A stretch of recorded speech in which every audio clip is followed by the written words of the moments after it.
Welcome to Word Bites, friend, where I share bite-sized messages that bring big-time changes to you. I'm Wumi Ademola. Beloved, I'm sure you have heard it said over and over again. Jesus Christ is coming again. Just as surely as he came the first time over 2,000 years ago and was born in a manger, even as surely as that event happened, there is a future event that's also going to happen. He is coming again. He is coming in the clouds to take his people home in an event that is popularly called the rapture. Apostle Paul in 1 Thessalonians 4:16 through 17, he describes this glorious event. He says, "For the Lord himself will come down from heaven with a shout of command, with the voice of the archangel, and with the blast of the trumpet of God. And the dead in Christ," that is Christians that have already died, "they will rise first. Then," verse 17 says, "we who are alive, we who are on the earth, when that event happens, will simultaneously be caught up, raptured together with them, the resurrected ones, in the clouds to meet the Lord in the air, so we will always be with the Lord." I tell you, that day is coming when all of a sudden in the clouds, the Lord Jesus Christ is going to come to take his people home. And I tell you, it is sooner than later. Everything going on in the world, the pandemic, the unrest that's escalating, it tells us, it points to the fact that surely, very soon, Jesus is coming again. And so today I want to discuss three very important things that you should know about the rapture. I've already kind of touched on the first, and it is this. The first thing is that the rapture is going to happen suddenly and unexpectedly, without notice. It's just going to happen. I could just be, teaching a podcast like this, and all of a sudden, boom, I disappear. And hopefully you would have disappeared as well. And we will be in the air to go and meet the Lord Jesus Christ. It is going to be sudden and it is going to be unexpected. 1 Thessalonians 5:2, the Bible says, "For you yourself know perfectly well that the day of the return of the Lord is coming just as a thief comes unexpectedly and suddenly in the night." That's how a thief comes, without warning, without advance notice. And I tell you, nothing needs to happen for the rapture to happen. Without notice, Jesus could appear anytime in the clouds to come and take his people home.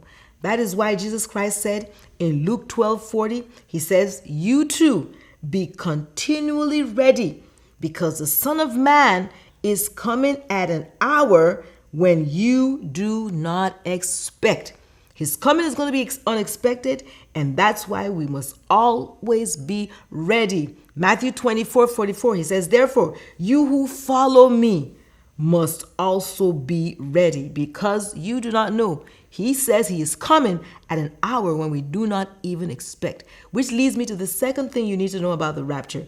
The second thing you need to know is that only the people who are ready will go with the Lord Jesus Christ when he comes. Others will be left behind. I'm going to say that again. The second important thing you need to know about the rapture is that only those who are ready. Obviously, that is why Jesus Christ said, "Be ready," because if you're not ready, you are not going to go. And Jesus Christ does not want anyone to be left behind. He wants us to be ready. He says, "Be continually ready, because the Son of Man is coming at an hour when you do not expect," because those who are not ready will be left behind. Hear what the Lord Jesus Christ himself said in Matthew chapter 24, verse 40. He says, "Then two men will be in the field." They're just going to be working, farming, doing whatever. But then he says, all of a sudden, one will be taken and the other left. He repeats the same in verse 41. Two women will be grinding at the mill. In our day, it could be two women, could be, taking their children out on a stroll or whatever. Two women will be doing some activity or the other. And Jesus says, all of a sudden, one of the women who was ready will be taken and the other will be left behind. And then he now said, "Watch therefore," in verse 42, "for you do not know what hour your Lord is coming." So you got to be ready. That's the second thing you need to know, because only those who are ready will go with the Lord. In the parable The next chapter 25, after Jesus had gave the warning in Matthew chapter 24 that be ready, because one will be taken, another will be left behind. He then goes ahead to illustrate by sharing a parable, telling a story about 10 virgins. He says 5 were foolish and 5 were wise. He says the foolish ones were not ready, but the wise ones were ready. And then in verse 10 of Matthew 25, he said that those who were ready were the only ones who went in with him. But the door was shut and locked against the others. And so you need to always be ready. He then said in verse 13 of Matthew 25, he says, therefore, be on the alert, be prepared and ready, for you do not know the day nor the hour when the Son of Man will come. That's what he's saying to you and me in this our day, that we've got to be ready, because it doesn't matter how often you go to church, it doesn't matter what religious activity you do. If you're not ready, the door is going to be shut against you. You will be left behind. And Jesus does not want that to happen. That will not be your portion or mine in Jesus' name. And so this leads me to the third and final thing you got to know. You need to prepare for the rapture by pursuing holiness and intimacy with God. So first of all, I told you that the rapture is going to be sudden and unexpected. Secondly, I told you that only those who are ready will go with the Lord. Others will be left behind. But the third thing is this: you can be prepared for the rapture, to be ready when he comes, by pursuing holiness and intimacy with God. The Bible in Hebrews 12:14 says, pursue peace with all people. This is a command. Pursue peace with all people and holiness, without which no one will see the Lord. When you pursue holiness, you will see the Lord. You will not be left behind. Again, Apostle Paul in 1 John 2:28 and 29 said, and now, little children, remain in relationship to Jesus.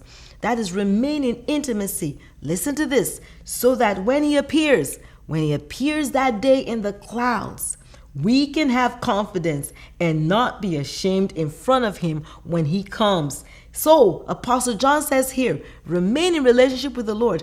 Pursue intimacy with God. Pursue holiness. And when you do, you will not be ashamed of him when he comes, but instead you will be one of those that are taken to meet him in the air when he comes. And then he says in verse 29, if you know that if you know that Jesus is righteous, you also know that every person who practices righteousness is born of him. So you really need to give attention to your walk with God. You need to give attention to holiness, so that when he comes, you won't be ashamed, you won't be left behind, but you will be caught up with all the other faithful ones to meet the Lord Jesus Christ in the air.